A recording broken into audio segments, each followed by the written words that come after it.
the snap, and the ball is free. Okay, next question. I'm a horse football coach right now. You know, it got shoved up, shoved it up. It got shoved, right? What's up, Spartans fans? Episode 66 of the Spartans Savants podcast, coming off a big victory at home against the Boston College Eagles. It's the usual crew here. We've got Nicky and Trav, and of course, your boy Willy. Fellas, how do we feel coming off a big win? Nicky? You know, I'm feeling great. I definitely didn't say anything otherwise about this win earlier in the week. Just feeling great. Congrats against Jordan and Temple Baylock for having us. Yeah, of course. What a beautiful wedding. Made even better by a Spartans victory. Travis, how are you feeling? Yeah, I'm feeling good after that win. I mean, you mentioned the wedding was made better by the Spartan victory, and you could tell by all of us huddled around the phone and celebrating. Felt a little bad.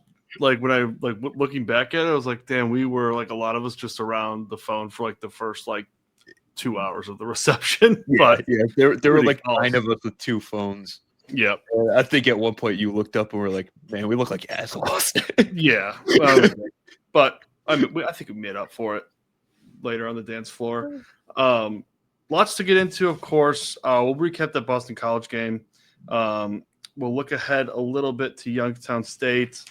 I want to reset kind of the expectation to talk about where we're at with this team. And then we'll get into the usual stuff, picks, Savants of the week, things like that. But let's start with the Boston College game. Obviously a great win. A big win for this program. I don't think it's the biggest game they'll play in this year. But I do think it's kind of a tide-changing win. For many reasons that I hope that we'll get into. But Travis, just give me your kind of 10,000-foot view of that win against Boston College. Yeah, I mean, you hit on it. It was huge. I think we said going into this, it was one of those games as a program win, statement win. With the loss, a lot of us were ready to get rid of Jonathan Smith. With the win, we're all feeling good at 2-0. And I think it was kind of cool that Aidan Chiles was asked about that the last 2-point conversion pass and celebrating with all the fans and everything. And he just said, there'll be bigger moments this year. I mean, that's what you want to hear from your quarterback even after that. It's pretty cool. Yeah, absolutely. I think definitely not a flawless win by any means, but definitely a mood-changing, mood-setting win. It's the first toss-up game of the year, I really think, and they won it. So that, that's always helpful. Nicky, where are you at with this one? You know, it was nice to see the team win like this. Just winning an offensive shootout. Our offense has been so stagnant, and especially in the second half. I mean, we finally outscored a second half FBS opponent. We did it in spades. Chiles, that's just, oh man, that's just what you want to see. Touchdown day. Yeah. That's just what you want to see from AC. It's obviously not going to be like this every week. Oh, I mean, I wish it was, but yeah. Well, that was probably his best game as a Spartan. Yeah. You got to say, yeah. 5 touchdowns. It was gritty. It was just like a tough, we have not seen this team really fight. I'm not going to say not fight, but fight and succeed in their fight in years. We usually either win by 2 scores or more, which is not very often, or we'll get blown out, or we just kind of fizzle out or snowball out. And here we finally, it's so many things went wrong that could have gone wrong, and we just kept saying, no, we're winning this game. Yeah. Jordan Hall even said that after the game, that this is one of those games over the past 3 years that he's been here that they'd lose. So, I mean, he's right. It was good to see them pull that one out. Yeah, it was nice. It was the second half, I thought, was, I mean, he gave up some timely points, but I mean, we'll talk a lot about the defense, but they only gave up 6 points in the second half. And I know overtime was a little different, but we'll talk about that quite a bit. Like I said, not a perfect win by any means. So there's definitely a lot of good and some bad and maybe some ugly. So Travis, I'll start with you. Like outside of what's already been mentioned, I mean, we know Aidan Chiles. That was, like we said, best game of the Spartans. What else did the Spartans do well that you want to talk about? I would say another thing they did well was they had an established running game. I mean, that was against that Power 5 school. Mekhi Frazier still went over 80 yards. I would have liked to see more touches from Brendan Tullis. Me and Mikey were talking about that kind of at the after party because I think he had like 7 yards per carry or something like that on his limited touches.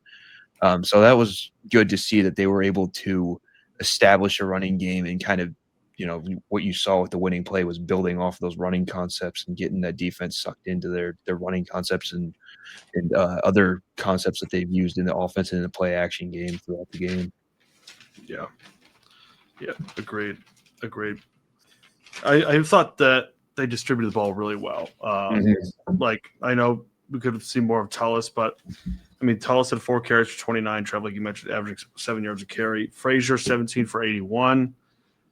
Marsh 5 catches for 68 yards. Kelly 4 catches for 60 yards. McCray 3 catches for 44 yards. Masunas 3 catches for 31 yards. Touchdowns from Chiles. Marsh had 2, Masunas 1, and Coyne 1. I mean, that we talked a lot about going into the season, the weapons that they now have. It's nice to see that they're using them. No, that was something that caught my eye as well. Nicky, what about you? There are 3 phases of the game, and there's one that gets overlooked. I knew. And, special teams. Yep. Special teams. That I said going into the year, that could be a good punter, we have a decent kicker, and the returning was great. That can win us a game or two, and honestly, that could have helped us. That could have won us this game. We nailed them. No doubt about it. Yeah, it was nice to see the kicker. 50-yarder. Yeah. Was it Connington that made the long one? Yes. Yeah. That was nice. And Eckley, I mean, he looks like he could be punter of the year type player. He's so cool. Yeah. He's showing all that swag after downing those inside the 5 many times. Huge weapon to flip the position like that, too. Yeah, no doubt about it. Yeah, I think it's a great point of special teams. Another thing, a lot of talk about Chiles, but Marsh, I mean, he was – that first touchdown he scored, he looked like a man amongst boys. Like he he caught it like the 7 and then like carried a couple defensive Boston College defenders into the end zone basically. And I noticed, I don't know if he said this in his press conference or if it was where I saw it, but I guess during halftime he was like, give me the ball.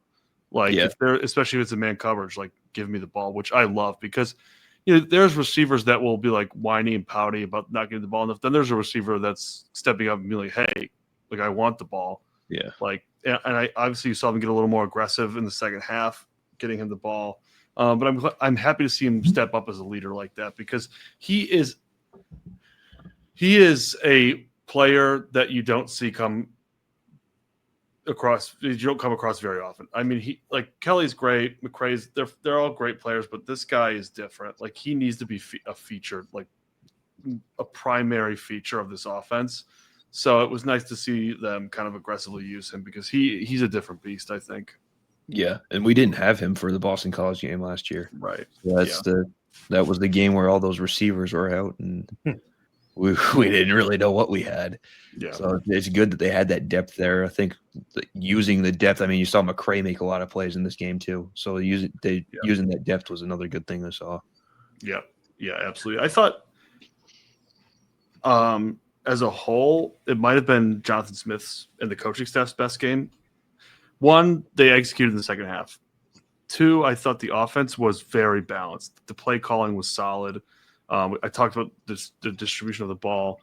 But like it seemed like between like the passing and the running, everything was married together and very well balanced. And the execution obviously was top notch as well. Outside of a couple items that we'll get to, but you guys feel the same way that this was, probably Jonathan Smith and the coaching staff, offensive coaching staff's best game as since they've taken over. The only one in competition, I think, would be the Iowa game last year because that kind of felt like I could kind of see the blueprint of what he wanted there. Yeah, but this was like This just kind of, you could kind of see the buy-in of it, of like his blueprint of what he wanted with this. Like you saw the players knew how to execute at a high level. Yeah. And you could see them building off those concepts during the game. Like I think it was John Boyer said in his press conference this week that the game-winning 2-point conversion play was the same play that they ran for the touchdown that Jay Coyne scored, and then they came back and they ran it again, and Aidan Chiles just hit a different read. Yeah, so that's just a beautiful play. Yeah, they did really well using his legs as an advantage and using the misdirection on that on the play. That was a great throw too. I think it's a tough throw. He had two guys he could have gotten the ball to. Yeah. And the way they use Chiles in the run game, and I know he did a lot of scrambling, but I mean the designed runs I thought were great from Chiles. I mean he rushed for almost 40 yards too, and that's not counting. That takes obviously a couple sacks took away some of that. Right, so sacks in college count against. Yeah, unfortunately. Yeah. The bad. And I think that there's a fair amount to get to here. Like I said, it wasn't a flawless win. Nicky, I'll start with you, Nicky. What's got you concerned coming out of that game, or what didn't you like in that one? I mean, the pass rush wasn't a thing. That's a glaring issue. That is a glaring issue. Yeah, I mean, the QB was like Dylan Longman. Lonergan. He looks pretty good, and I really hope it's because he's good and we're not horrible.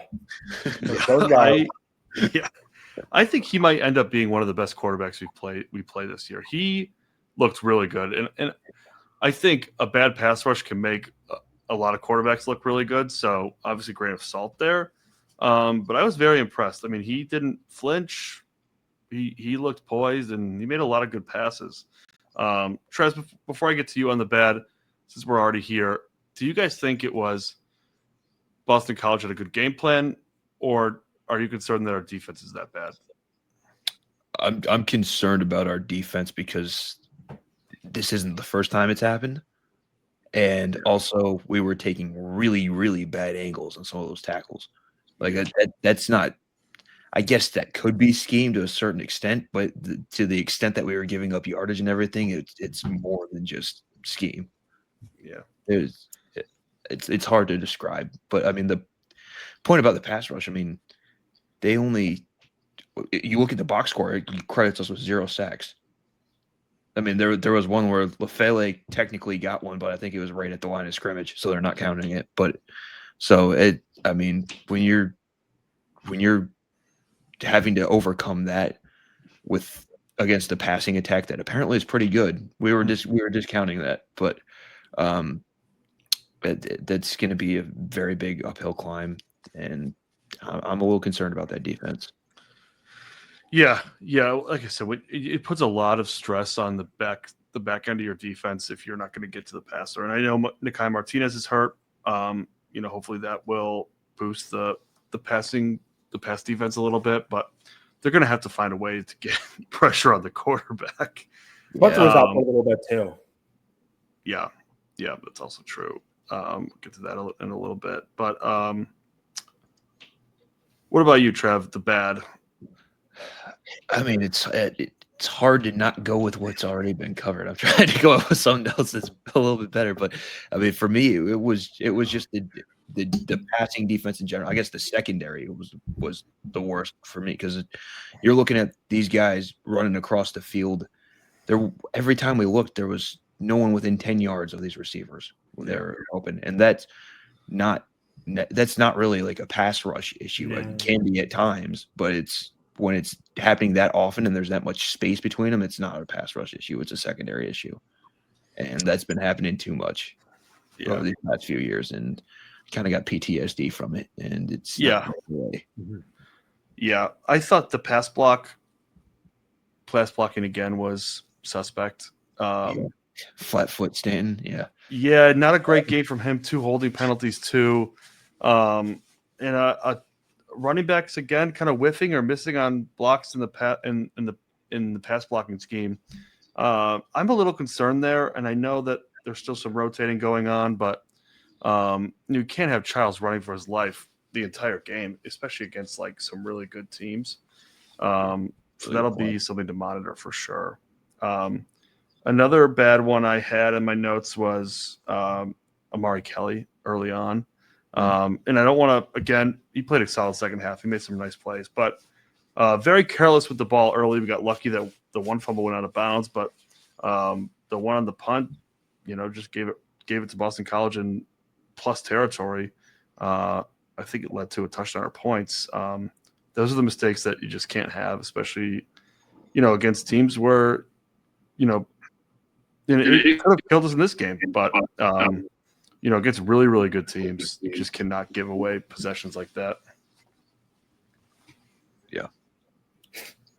Yeah, I was walking up like, oh, we got the ball. Like, have we had any play? Like, have we snapped yet? And you're like, you don't even want me to tell you. Omar, yeah, I remember that. There was a lot of that going on Saturday. Yeah. I don't have anything truly ugly. I've got one note. But what about you guys, Trav? Anything on the ugly side that caught your eye? My ugly was going to be those turnovers. I mean, they came at the worst times. They were the same people. They were in the worst ways. Yeah. Luckily, after that fumbled punt, I thought that was when we caused a fumble ourselves and recovered it for them. We did on our own goal or on the goal line. Yeah. So luckily we survived on that one. And then the other one that you talked about with Amari Kelly, where he hurdled the guy and the ball went out of bounds, that wasn't even forced by the defense. It went off his own knee. Oh, you're talking about – oh, yeah, on the punt. On the punt. Yeah, we ran into our own guy. Is that what you're talking about? No. So I'm saying the first turnover, I thought we stopped them and got a fumble back. That's right. You're right. Yeah. We did on the goal line. Yeah. And then when he tried to hurdle later, the defender didn't even touch the ball. He just kicked it out of his own hand. Yeah. So that's pretty damn ugly. Yeah. You can't be doing that. Yeah. Nicky, any ugly from the Boston College game? Not really, honestly. I guess my reaction to 90% of the game until we won. Yeah. The experience you weren't of watching, the only one. Yeah, the experience of watching it. Yeah. The ugly and the bad were pretty much the same in this. Yeah. Yeah, it's tough to decipher. The defense in general. Look, 6 points in the second half. I think they made some nice adjustments. But then the overtime, it's like there was almost zero resistance. But one thing that I had, and this is not anyone's fault. Like, you can't pinpoint it on anybody. But injuries, and there weren't any oh my God, season ending, but there was some players that went down that I was like, okay, if that guy's out, we're screwed. I think Hall missed a couple plays. He was out for a minute. Malik Spencer was out for a minute. And then Chiles was it was to the point where Milivojevic was warming up. I thought he was done for the game. He was on the ground for a while. And that makes me really nervous. Yeah. It's only week 2. Chiles did have a similar thing week 1. I really hope he doesn't have the Simeon Barrow bit of just laying on the ground for too long once a game. That's going to be way more stressful. Yeah. One thing I'll say about one thing I'll say about the defense, and I think the stats are not great. 4 tackles for loss, only 3 pass deflections, 0 sacks, like we mentioned, but they stopped the run. And we kind of went into it knowing that Boston College wasn't going to be able to run the ball because they only ran for 60 yards plus, or against Fordham. I don't know if that's their game plan. With a quarterback like that, they're just going to throw the ball 40 plus times a game, and the run game is really not going to be much for them. But we did stop the run. They only rushed for 67 yards. Yeah, they've done that twice too. And the first week was a 1,000-yard rusher. Former 1,000-yard rusher. So that's pretty good. You did remind me of one other ugly thing. If you look at the box score of the defense, our top tacklers are all on the back end. There's nobody up front. That's never a good sign. Yeah. It's 7 of the top 8 are DBs, pretty much. Yeah. And anyone who needs, I'll explain it to people who don't follow football. That's never a good sign. That just means everybody's further down the field when they're getting tackled. Yeah. Hall and Matthews combined for 23 tackles. Hall at 15. Darius Snow 1.5 tackles for loss. Not bad. But yeah, He had a really nice play at one point. Yeah. Yeah. One thing I thought they tackled well in the open field, like in space. The tackling was sound. But yeah, I mean, you again, 6 points the second half. Not going to complain about that too much, but I mean, they gave up 40 points total. Like, that's pretty scary against a team that we don't really truly know how good they are, but we're going to play better teams. Yeah. This might be an excuse for the overtime, but also it was like 12:30. Like, Yeah. So they might have just been really tired. Well, Yeah. get Not ready a good- for a couple of weeks. Yeah. Oh, Yeah. maybe work that Go on. for it. Oh, yeah. And Boston College gave up 2 scores too. So, I mean, it's not like we're sitting here thinking like our defense is the only one giving up points, but let's look forward a little bit. Nicky, and I'll start with you because you were the one that talked about kind of adjusting your expectations after this game. I'm assuming with the win, you're probably holding your expectations about where they were at, correct? I mean, this is such a week by week kind of year. 9-3. I will say, as of week 2, 9-3 is definitely seems attainable. I can see the vision. Very little margin for error for that to happen. 7-5 or 8, 7-5 or 8-4 seem more likely, and I think 8-4 might be a little more likely than 6-6, but 7-5 is probably the most likely. That's fair. Travis? Yeah, I think my expectations going in were probably the lowest of the three of us on this panel. Yeah. Given the record projection. And Nicky and I were talking during the game, and I said to him, I think this game and the way the defense is played confirms 6-6 and 7-5 is probably where we're going to be at. Yeah. So I'm not changing anything, but that defense scares the hell out of me in a bad way as a State fan. Yeah, safe to say that's probably the biggest concern moving forward here. Where's your comfortability at, Travis? I'll start with you with Aidan Chiles. On a scale of 1 to 10, coming off his best game, he looks like he's grown up quite a bit. And that I expect him to grow more as the season goes on. But let's just say, heading into week 3, scale of 1 to 10, where's your comfort level at with Aidan Chiles? I'm gonna go with an 8. Like, I think he's been playing really well. He especially played really well on Saturday. Against Western, his accuracy might have been a little bit off, but he more than made up with that for that on Saturday. You got to see how he's playing in conference play, and then you also got to factor in the fact that the offensive line hasn't been great for him in these 2 games. Yeah. So he's, like we mentioned earlier, he's running around for his life, and he's coming up with these 10, 12-yard gains, just weaving through traffic when it probably should have been a 5-yard sack. So I think he's shown a lot of potential so far, a lot of what we've wanted to see out of him. But again, it's just 2 games into the season, and we got to figure out what it's going to be once we get into conference play. Yeah, Nicky? I think his floor, because look, I mean, we all kind of have like ceiling 10 out of 10, incredible. I think his floor is probably a 6 or a 7 out of 10 game, probably a 6 out of 10 game. I don't think he's going to have another 3 interception game or anything like that.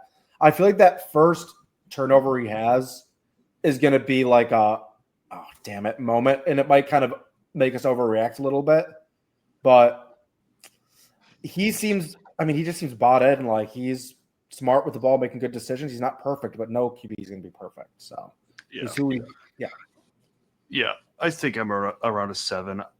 I think it would be – I'd like it to be an 8.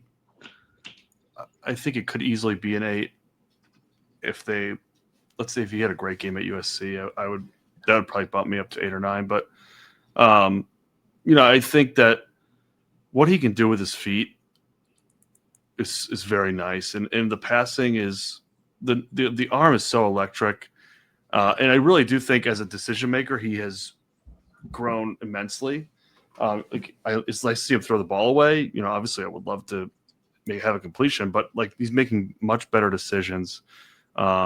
So I definitely feel like, I mean, Nicky's probably close to what you said, but I feel pretty good about him moving forward. I feel like he's taken on a leadership role, and the team seems to be responding to that. Unlike last year, where it was a struggle. Looking forward a little bit, I know we've got Youngstown, and then USC. That USC game, 11 p.m. Man, that's a killer. Yeah, that's a killer. Yeah, I didn't even think that was on the table. Like I told you guys, like, yeah, what are we doing? We didn't move into the Pac-12. They moved into the Big Ten. Right. Like, yeah, we should not be kicking off at 11 p.m. local campus time. Like honestly, kind of chalks up as an auto loss to me. Like, it gives them as such an excuse. It really is a huge game. Yeah, it caters to USC, even though they're probably the bigger brand here in terms of national recognition and historic football programs and that kind of shit. But it's a tough one to see. I mean, I'm kind of split on it because like I don't necessarily hate it, but I hate what it means for our team. Like like if it was some other Big Ten team, I'd be like, oh, that's kind of funny. But since it's us, I'm like, well, we're probably gonna lose. Yeah, I'm with you. Yeah, it kind of just feels like, well, that's gonna be that was already gonna be a tough game to win. Now it just seems like you're adding another hurdle for us. But we do have a game before that against the Youngstown State Penguins. Tough one to really get excited about. I don't mean to sound lame, but it's a game that you're coming off a big win. It's probably a good one to come out of Boston College. You avoid like any kind of letdown, but it's an FCS team. They've definitely got an interesting situation at quarterback and Trav. I'm sure I'll get into that. I'll start with you, like kind of 10,000-foot view of Youngstown State here, and I gotta step away. I have to get a water, but I'll let you travel, let you riff, and then I'll be right back. Okay, so Youngstown was 4-8 last year, so not great, but they're 2-0 this year. Put up 56 points last week. Their quarterback is probably their biggest weapon. He threw for 12 touchdowns and a little over 2,000 yards last year, but he ran for over 1,500 yards and 16 touchdowns. So he's one of those quarterbacks that it feels like we always get trouble with, no matter what team we're watching that we're fans of here. Those running quarterbacks always give us some trouble. He also has, I believe it's 2 potential FCS All-American wide receivers out there. One of them had 1,500 receiving or 1,500 all-purpose yards for Slippery Rock in Division II last year. So it's like the coaches have said, they've got some guys that could give us some trouble, but at the same time, it's an FCS team. So hopefully, we can just take care of business, see as many people on the field as possible, move to 3-0 rather easily. Yeah. If Alessio Melvoicic is in to start the third quarter, I'll be pretty disappointed. I think this is a game where you got to get Chiles some reps, get the starting guys some reps, but then it's a good time to get some young faces in as well. Nicky, what about you? How are you looking at this game? I think we're going to win, no problem. This is going to be a classic game that we're really pissed off during the first quarter, I think. This might be the Aidan Chiles interception game because he might just first 2 quarters kind of play it fast and loose, kind of see what he can do. A little hangover. Yeah, that might get the monkey off the back a bit. Who knows? But I have a little bit of history about Youngstown State. So we've played them 3 times in our history, and we are 3-0. And we have very similar records all 3 years. It was 2011, 2013, and 2021. So whenever we play Youngstown State, we do win 11 games. Oh, that's good. That's good. I like how that sounds. Yeah. that quarterback, Trav, I know you talked about it, but man, just looking at the stats, I mean, he's done okay through the air, but 38 rushes, 400. He's their leading rusher, and he has 6 rushing touchdowns. Yeah, he's really a runner who takes the snaps. Right. He's like a Denard, almost like a Denard Robinson. Yeah, I would say probably not as fast or anything like that, but yeah, it's a dangerous formula to be playing with. And with those couple of receivers at his disposal, a little speed, I can see what Nicky's talking about with a little bit of anxiety during the first quarter, but eventually we tend to make a play that runs away with these games. Yeah, it's tough. It'll be a tough week on the coaches because, like Nicky said, coming off a big win, kind of have that hangover feel maybe. I don't think it's a situation where we'll get upset or anything, but it's a tough week for the coach to keep the players focused. Keep the kind of keep the focus going forward and focus on executing still. And I think that hopefully, there's not a situation where they're hungover and all of a sudden it's a close game. But if they can just focus on executing, keeping people healthy, but keep the oars in the water, keep the boat going in the right direction. Hopefully, there's a lot of positives to take away from it, not just we won. Yeah, let's move on. Hopefully, guys can get some reps, and everyone can get a little better. But this is one of those games that's just like it's happening. It's just I wish these games didn't happen. Honestly, I do think this game's coming at the right time.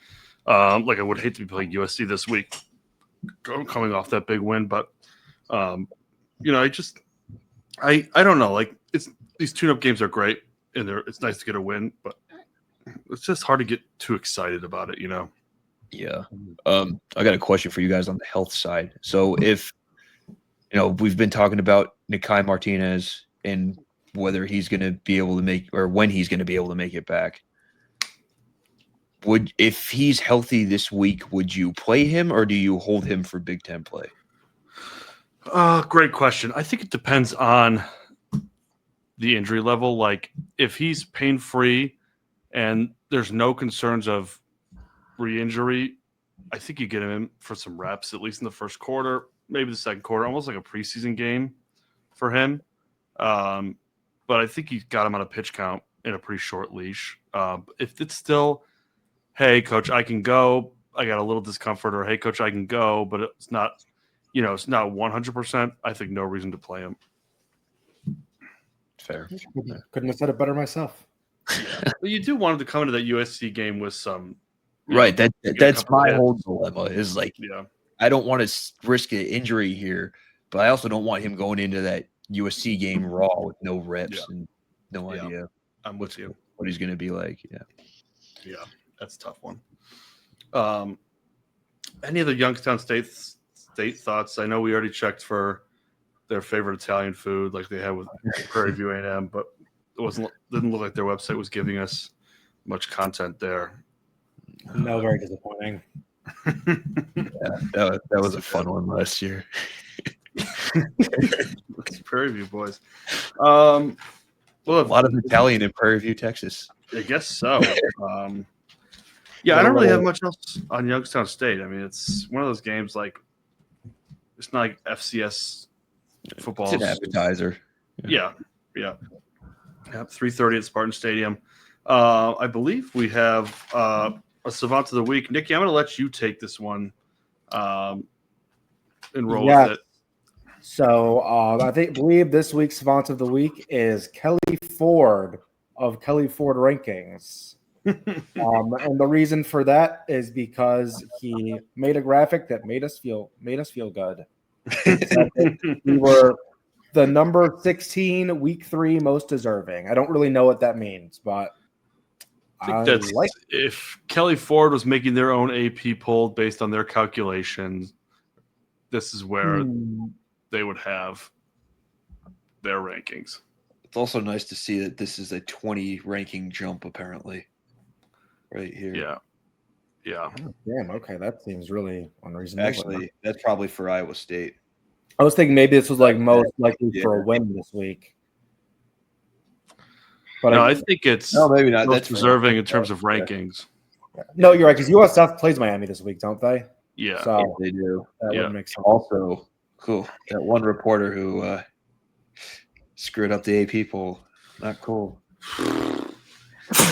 They need to figure out like who they let do the votes, because like a beat writer for whoever, I think she was a USC beat writer, Yeah. like she does not have time to watch Florida, USF, like where those teams.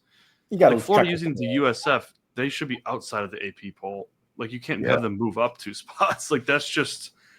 I mean, I've always had issues with the AP poll. Like I just don't think it's silly. But I mean, I don't even know what the criteria is for their voting. Honestly, like I've been a beat writer. I've never had an AP vote. Oh, got get in this infiltrate. I mean, Give us- who give us a- determines stuff? Oh, I saw a disgusting stat. We're one of 4 schools that haven't gotten a single AP vote since 2023. It's like, I think it's like, it might even not be Rutgers. It's like, I don't even know. damn, no AP votes after this week, huh? Nah, we probably got to Beat USC. beat USC. Yeah, dang. And that's when we'll start getting votes. It's not even getting ranked. Yeah. I would have to think if we beat USC, we would be ranked. I have a take of what'll happen. It'll be if we beat USC and Chiles plays a really good game, we're gonna get, if it's just 1 week, a little taste of a September Heisman.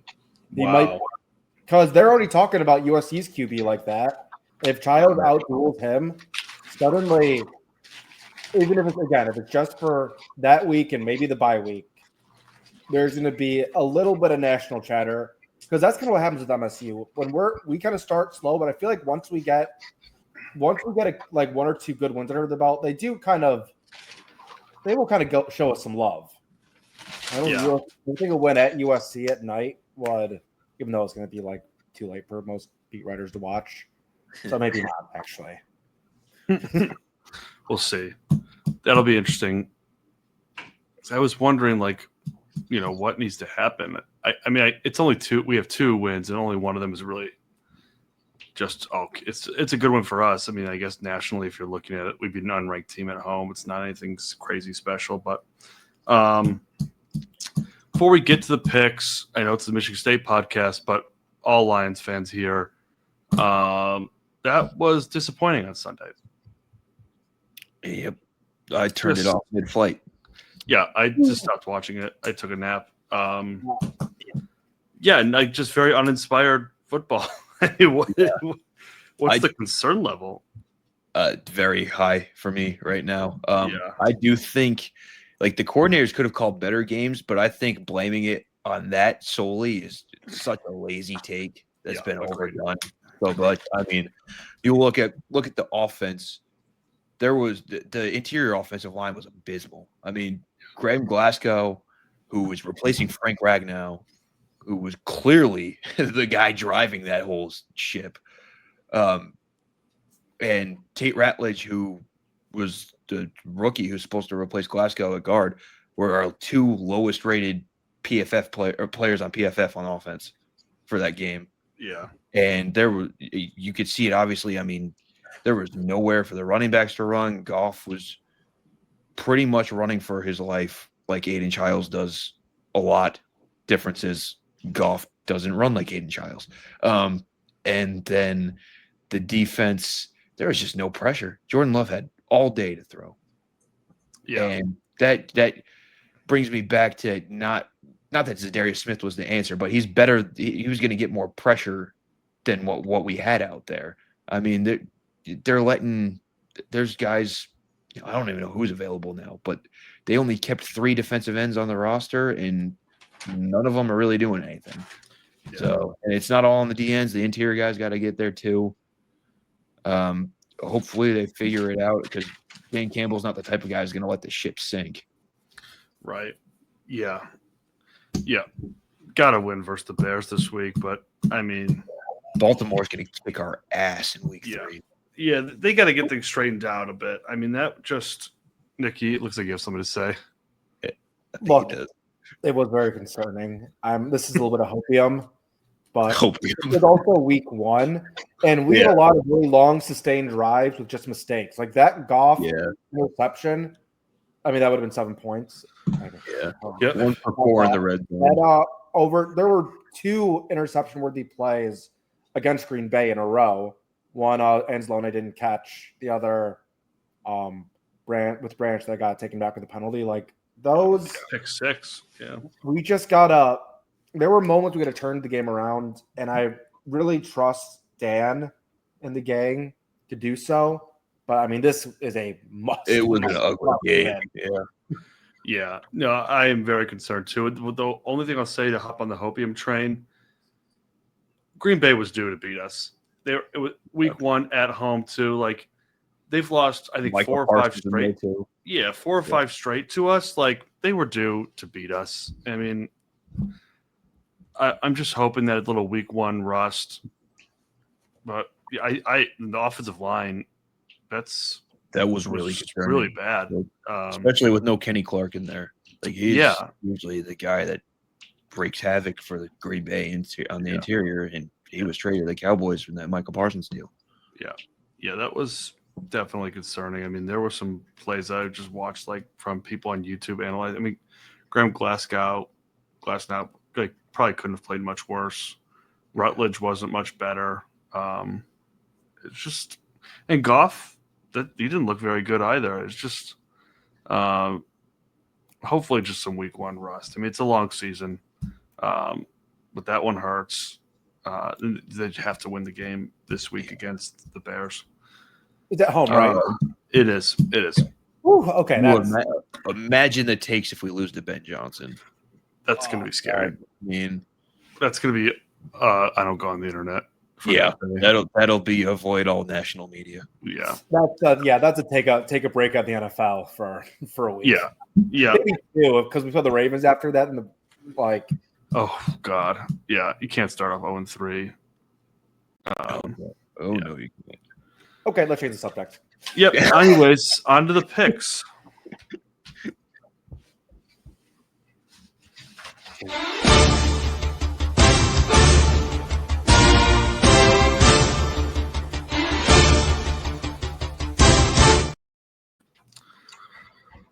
All right, so we got week 3, a pretty good slate this week. Not a great week for the show last week. Travis was, abysmal. Travis and I were 5-8. Nicky was 6-7. There were quite a few games that we all missed on. Not quite a few, but Arizona State, we all missed on that one. No one saw that coming. Come on. Yeah. Silly Sammy. I thought he was better than Yeah. I mean, that was crazy. UConn had like a 97% chance of winning that Syracuse game and ended up losing by 7. I mean, that's a basketball game. Who cares? Yeah. I was really sold on that in UConn. That would have been a nice one for me to get. Anyways, week 3, a much better slate this week, I'll say. We're going to start in the ACC. Clemson is traveling to the Rambling Wreck of Georgia Tech. Clemson coming in ranked 12th, is favored by 3.5. Travis, I'll start with you. I was hoping that line would be bigger. I'll take Clemson. It's a dangerous one, but I don't think that's enough for me to go the other way. Yeah, that's fair. Sorry, what was the line again?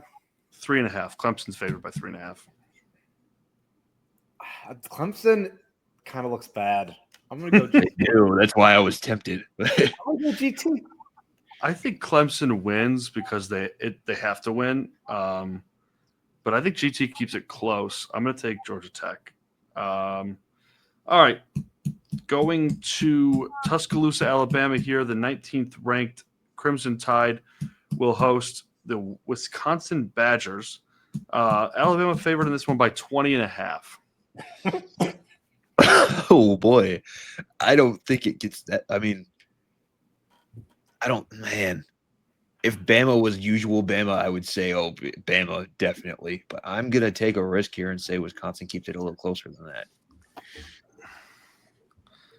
Same. Yeah, I think my initial reaction was that's way too many points. And I think that's what Vegas wants me to think. I may be in my own head here a little bit, but I'm going to take Alabama to cover that. I Wisconsin. Yeah, That's not clicking. I'm tempted to think that they might not be able to score enough points to make that Right. line not cover, but yeah. Okay, little in-state rivalry action here. Central Michigan Chippewa travel to Ann Arbor and the shithole that it is to take on the 23rd ranked Michigan Wolverines. Michigan favored in this one by 28.5. Which sideline is Connor Stallions on? That's a great question. Michigan cover often, so I will go with Central. Michigan wins. Yeah. Sharon Moore's not coaching, so I don't. Who knows if that's a positive or a negative? I will say, I will say it's Biff is pretty sick. He's a pretty cool guy. I wish he didn't play for them or didn't cook for them. I'll go Michigan. I think Central would take out their starters if there was like any chance of them not. they love their king so much. Yeah, I hate to pick Michigan here, but I think they're going to be a little pissed off.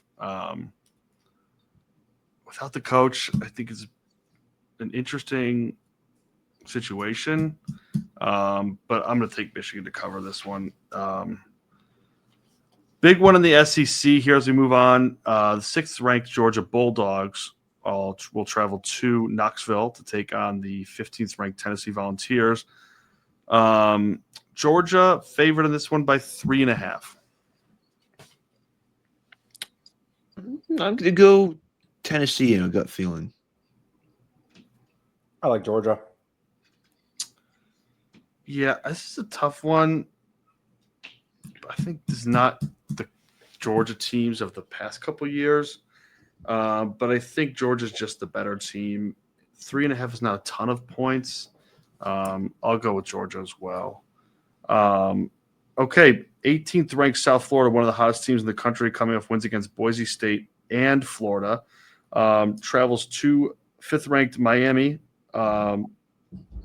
Miami here favored by 17.5. I think Miami wins, but USF keeps it closer. I'll take USF points. I kind of think Miami blowout. They might USF might be too high on their own supply. Yeah, coming off a big win, kind of a letdown spot here. I think USF's a hot team. I think a lot of people are going to say it's too many points, but I think Miami covers that one as well. Another SEC matchup here, 17th ranked Ole Miss. 7.5-point favorites as they go on the road to take on the Arkansas Razorbacks. I'm kind of split on that, but I guess I'll pick Ole Miss. I'm going against Viss all week. Gotta give one to the father-in-law, Arkansas cover. Nice.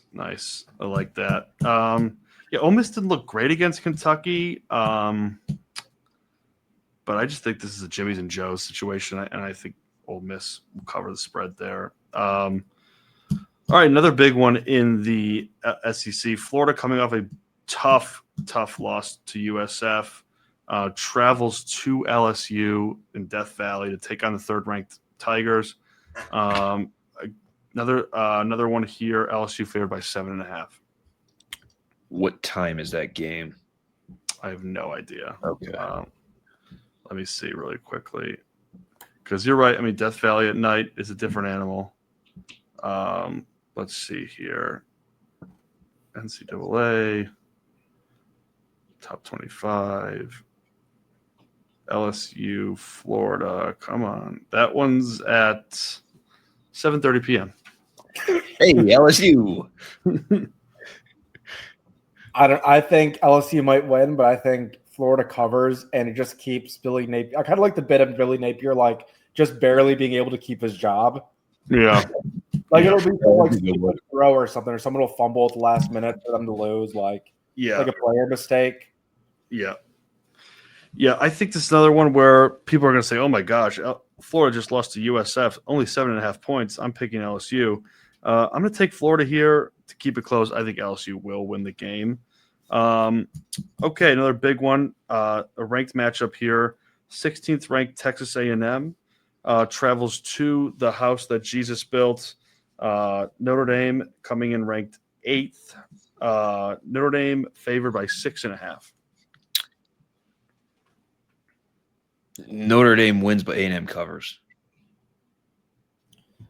I'm going to go Notre Dame here. Wake me up when A&M does anything in football. Yeah, I think this is one of those games where, like, if A&M could find a way to win, it would do a lot for their program. This could really be like a Miami Mel Tucker win over Miami game for them. I don't think they're going to win, but I think they'll. I remember last year's game being pretty close. Yeah. I'm going to take A&M to cover, but I think Notre Dame will win. Another SEC matchup here. Vanderbilt travels to Columbia, South Carolina to take on the 11th ranked Gamecocks. Gamecocks favored in this one by 5.5. That sounds about right. I'll take South Carolina. Same here. Yeah, I'm going to take South Carolina Lenore. too. Lenore. I think, Vanderbilt, a pretty interesting team, but I think South Carolina gets the job done. Just gets it done. Okay, the backyard brawl. Pitt traveling to West Virginia. Pat Narduzzi, a former Michigan State defensive coordinator. Big one here. Pitt favored by 6.5. So this kind of comes down to which coach do you dislike the most, Pat Narduzzi or Rich Rodriguez? Yeah, Rod's back. I'm gonna go with Pat. I'm gonna say Pitt wins that one. You know, as a Spartan, how can you hate Rich Rod? I gotta go with him. Maybe when Sharon gets fired, they'll bring him back to Michigan. Yeah, you never know. Don't count it out. I'm going to go with West Virginia as well. I think Rich Rod knows this rivalry very well, being played at West Virginia, coached there for many years. It's at West Virginia. They burned me so many times last year. I'm going to give them one more chance in this game. I don't need them to win. I just need them to cover 6.5. That's a dangerous game. Yeah. All right, switching over to the NFL briefly here. We have Bears at Lions. Must win for the Lions, I would say. Lions are favored by 5.5. Yeah, I'd say Lions are at home. They should be angry and downright pissed off after last week. So, yeah, give me the Lions. Yeah. I will be disappointed if they don't win by at least 5.5. If we don't, we always play the Bears close, but, just please, God, Lions. Yeah, I'm going to go with the Lions as well in a get-right game. Okay, so for our game this week, for the granddaddy of them all, Youngstown State at Michigan State, 3:30 in East Lansing. The odds for this one are not out yet, and I don't think they're coming out anytime soon. If they change, once it comes out, we could do it over text, but I'm going to try. I'll set it at 39.5. It's FBS versus FCS. I think it's going to be a pretty big line. So let's set it there for now, unless you guys feel like it should be much lower. We could just do score, and whenever the line comes out, we'll just. Yeah, that's fine. Let's just do 39.5 for now, and if it changes, we can adjust. And we'll do score as well. So I guess give me just give me a score, and I'll tell me if you think we're going to cover or not. I will go Spartans 49-10. I'll go Spartans 35-17. Maybe a slower start. Maybe they get a touchdown, the bad guys, and then there'll be a garbage time one later. I think we kind of let off the brakes after pounding on the second, third quarters. Okay. Yeah, I like where Viss is at. I think that's pretty close. Played with your own too. I don't think that they're going to put up more than 50. I'll go 42. I think that quarterback could cause some problems early on. I'll go 42-10.